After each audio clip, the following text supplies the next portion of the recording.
Well, I've told you this before, and now it's even more real. Major U.S. cities are on high alert, and for good reason. According to many reports, they are now saying that major U.S. cities like New York City, Los Angeles, Miami, and more should be on high alert because of the Trump administration going after these narco terrorists from Venezuela and even from Mexico. I want to explain what's going on, but look at this, because it doesn't start in Mexico, but that is where many say that is going to hit the hardest. Look at this. It says the U.S. to hold new military drills in Trinidad and Tobago amid tensions with Venezuela. The United States is now ramping up their efforts in order to stop the drugs being smuggled into the United States through the Caribbean and the Eastern Pacific. Look at this video right here. This is going to explain a little bit. Sources tell CBS News senior military officials have presented President Trump with options for potential military operations inside Venezuela, including potential strikes on land. This would be an escalation from the current campaign against alleged drug boats. Officials say the U.S. launched its 20th strike on Monday, killing 4 people. CBS News Pentagon reporter Eleanor Watson has more. CBS reported earlier this week that there was a meeting at the White House where Secretary of Defense Pete Hegseth and Chairman of the Joint Chiefs, the top U.S. military officer, General Dan Kane, presented President Trump with options on Venezuela, including potentially striking on land. That would be a shift. So far, the U.S. military has targeted speedboats in the Caribbean and in the Eastern Pacific, allegedly carrying drugs, in an operation that Secretary Hegseth named yesterday, Operation Southern Spear. That meeting about options going forward comes as the world's largest aircraft carrier, the USS Gerald R. Ford, and its escort ships are headed to join a growing armada already off of Venezuela. The Ford and its ships bring not only fighter aircraft, but also Tomahawk missiles with the range to strike inside Venezuela. Now, one of the things we've also heard is that even though the United States has a strong military presence in the Caribbean, according to experts, we are not yet there. We are not prepared enough to strike inside of Venezuela. We're getting close, but it could still be several more weeks or a couple more months. So we'll have to wait and see. But here's the real concern. President Trump made it very clear. He's not bluffing. He is going to crack down on smuggling drugs into the United States. But here's where some are saying it's getting extremely interesting and intense. And this is why many cities need to be on high alert. Because according to one report, and it did say this person wanted to be anonymous because the talks haven't been out there, but did say that Venezuela is seen as the easier target. Mexico would be extremely difficult, obviously because of our ties and our trade with Mexico. But according to President Trump, the crackdown on Mexican drugs will be next. Let that sink in. The crackdown on Mexican drugs will be next. So the cartels out of Mexico will be next. We heard just a couple weeks ago the Trump administration was considering putting U.S. troops in Mexico to crack down on cartels right there inside of Mexico. Hasn't happened yet, but I guess it's still on the table.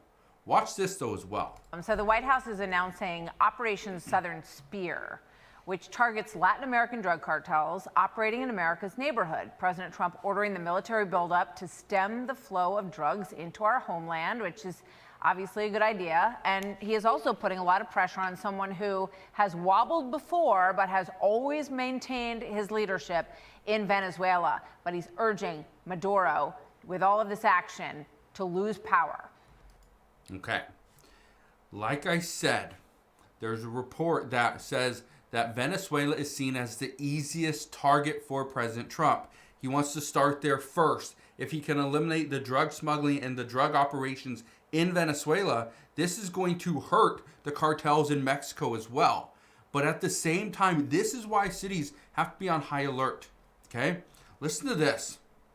These are just a few of the cities that should be on high alert for a good reason. Number one is Miami, Florida. It's a massive city. Okay, a lot of people. There's a lot of money there. But because of its close proximity to Latin America in the Caribbean. This is why this is not really number one, but it's really up there. This is one of the main cities. Another one, Houston, Texas, obviously a massive city, a large port. This is where a lot of drugs are making their way into the United States. It's not just coming through the border, and they're not throwing it over the wall. It's not really what they're doing. But again, what we're seeing right now is there's large shipments. President Trump is striking in Operation Southern Spear. He's striking small drug boats, small ones. What about these large container ships?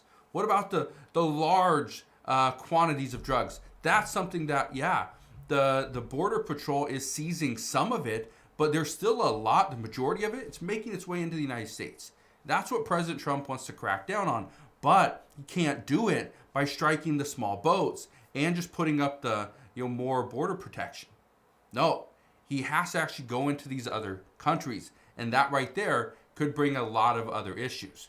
A couple other cities, New York, partly in Chicago, Illinois, Los Angeles, California, because of the Tren de Aragua gang. It's a Venezuelan prison gang. They're in Chicago, in New York, in Los Angeles, in Miami. That's where, in Denver. That's where they have like headquarters. Okay, that's where they've really created roots. And so these are big cities that this is what experts are saying is these are the cities that should be on high alert, but also just the outskirts as well. Because once those cities start to see more police presence or even National Guard troops, which President Trump has threatened before, once they see that, these gangs and these the drug operations are going to start to work their way out of the city. So again, if you're living anywhere with like 50 to 100 miles of these major cities, you could be affected as well. Now, here's the last thing I want to leave you with, okay? High alert doesn't mean it's happening tomorrow. It means you need to increase your monitoring. You need to understand what's going on in the major ports and the airports, just the critical infrastructure like the transportation, your electrical grid, right? You need to understand all that stuff. And again, I know I don't come on here and talk about specific cities and every little issue, but this is a massive issue that with the Trump administration now ramping up the war efforts and increasing tensions with Venezuela, with Colombia, obviously Mexico is going to be next, but as they do this, it's going to disrupt an entire industry, the drug industry. And people rely on that. And as they do, according to reports, according to experts, they're going to have to shift to something different in order to pay their bills, in order to put food on the table, in order to keep sending money back to those main countries. So if this turns into theft, trafficking of humans, right, that we don't know. But experts say that this is just the beginning, because as the Trump administration cracks down on this, there's going to be a lot of movement. We don't know exactly what it's going to look like, but that's the reason why they say we need to be on high alert. So as we get more information on this, I promise I'll bring you all the latest news and updates as soon as we get it. But as of today, that is what we know. So again, thank you guys for watching. Consider subscribing, and I'll see you guys on the next one.